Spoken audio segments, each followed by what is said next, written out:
Hello everyone, कसे आहात सगळे? जर तुम्ही वनरक्षक भरतीची वाट बघत असाल तर आजचा व्हिडिओ शेवटपर्यंत नक्की बघा.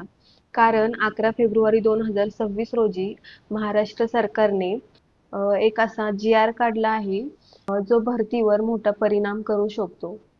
तर हा जी आर नक्की काय आहे, याचा अर्थ काय आहे, तर हे सर्व आज आपण एकदम सिंपल भाषेमध्ये समजून घेणार आहोत. तर आता रिसेंटली सरकारने 11 फेब्रुवारी 2026 रोजी एक नवीन जी आर जारी केला आहे.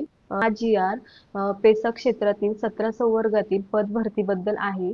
तर पूर्वी या भरतीवर सुप्रीम कोर्टामध्ये केस सुरू होती.